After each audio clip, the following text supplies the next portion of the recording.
Choosing interesting references. In this chapter, we will go over what makes 3D weapons appealing, delving into core art concepts, reference types, what to watch out for, and how to make our weapon portfolio stand out from the crowd. The first step to finding great references is actually knowing what makes a weapon look great to begin with. Like many other 3D assets in a video game, weapons can be judged as individual art pieces, and as such, they are subject to basic art theories. Contrast is probably the most important aspect of these. A lot of good art is based on juxtaposing contrasting elements in a way that highlights and enhances their differences. Specifically in weapons, we can source contrast from several concepts: new versus worn down pieces, differences in color, material, or manufacturing process, original versus attached parts, proportion of elements, organic versus machine shapes, and along, etc. In the example of this revolver, the main contrast is achieved between the two most important materials, worn metal and natural wood. I also added a third brass-like material in the hammer and trigger guard pieces that wasn't present in any original references, but it serves to break a bit the material monotony of the metal. Visual composition is the balance between details and empty space. This is of utmost importance when designing completely new weapons or skins, since there is only so much we can do when reproducing a real-life gun. Even then, we can add our own flavor, so to speak, by texturing or adding external attachments, since we have more freedom there. Well-composed models have a good detail density and spread, and manage to create an attractive visual variety. In this shotgun example, I break down a weapon's boring cylindrical shapes with a wrapped-up belt. And even this belt's uniformity is broken on the handguard part with a pocket watch and chain that introduces contrast and results in a more interesting shape and material composition. Visual hierarchy means highlighting a weapon's most iconic parts by, for example, scaling them up or texturing them in a special way. We can always do this in a bigger or smaller quantity, but on many technically constrained games like the ones for mobile platforms, it is absolutely necessary to establish a visual hierarchy for weapons to even be recognized, removing unnecessary details and highlighting crucial ones. In another example from the same weapon, the highlighted part is the shape of the receiver, and it's done by reproducing its iconic silhouette with golden engravings. Little storytelling details also add a ton of character to weapons. We should keep an eye out for references that include handmade etchings, modifications, interesting accessories, and cool customization ideas in general. In the final example, this knife has obviously been created by crudely wrapping some discarded cloth over a broken Windows glass shard, and the blood present on the tip but also on the handle makes it clear that it's a painful tool for the user too. Depending on the overall art direction of the project, realistic portrayals of weapons make them attractive by grounding them in our world, but very stylized depictions of them are also interesting. It's about finding a design that works with the rest of the game. Finally, we cannot forget that a big part of a weapon's appeal will not depend on purely its visuals, but also other aspects like gameplay, animation, sound, and VFX. While we don't control these directly, we can probably steer them a bit towards our idea by talking to the people in charge of them. It's better not to follow a single reference blindly, but pick and choose depending on what we want to achieve. Not all of our references must be from the exact weapon we want to model. Maybe we see somewhere else a part, a material, a color palette, an attachment, a scratch that we like. Our goal is to build a collage of interesting images that we can then translate into our models. We should look out for two types of references, depending on what we want from them. First are shape references. This will be our source for the main shapes and proportions of our weapons. If there are any parts that we are unsure about, this will be the main focus of our search until everything is clear. Blueprints, diagrams, and patents can help us with functionality and internals. We don't care about all the internals, just about the ones that can be seen from outside or drive the outside shapes. For example, the diameter of a barrel stems from the diameter of the bullet it shoots.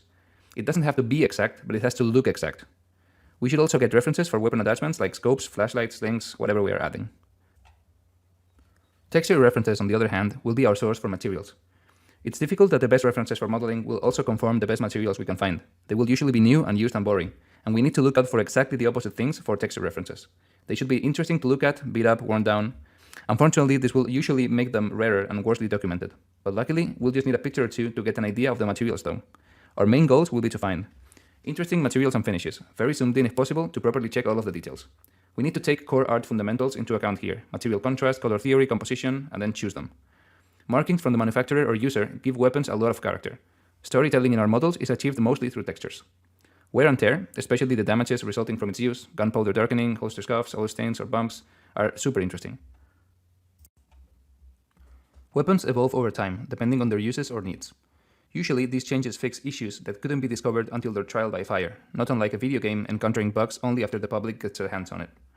Other times, companies simply streamline the weapons production, making pieces more simple for a cheaper and quicker manufacturing. During the war's hardest times, though, they actively make the weapon worse, using lower quality processes and skipping quality control in a desperate attempt to get something out the door for a last-ditch defense, like the Axis powers did at the end of World War II. If we strive for realism, we should study their differences and why they are there. This will solve many questions when we inevitably ask ourselves, what the heck does this part do, or how does this even work? We should be aware of the different weapon iterations and their differences to avoid mixing them up. As an example, in this image we can see 4 different models of M16, A1 through A4. There are many sources that come to mind when diving deep into a gun for a project. The first is YouTube videos. Firearms are a popular topic, so there are many specialized channels devoted to them, from videos discussing their history to just talking about their performance or even fast shooting or reloading tricks. If the gun is still being made or reproduced, we can go to the manufacturer's page and find user manuals, which usually contain very detailed information that we can't find anywhere else. They're also normally explained in layman's terms, which is great since we're not really experts here.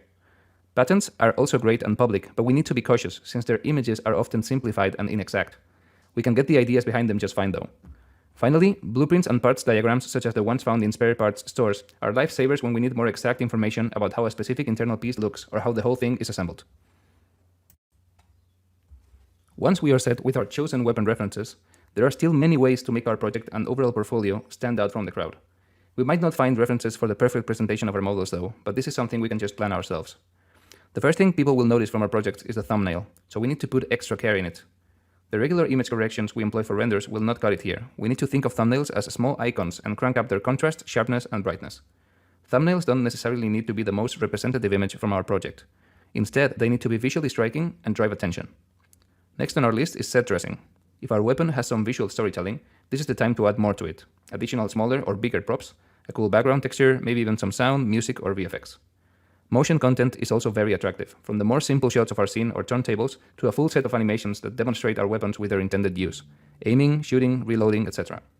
It's not unusual to collaborate with a rigger or animator to do this, since they are very different skill sets and they might benefit from good 3D models as much as you would from cool animations. And finally, even if our content is already great, it doesn't mean that we can't enhance it with innovative render techniques, lighting, shape repetition, or a cool graphic design presentation.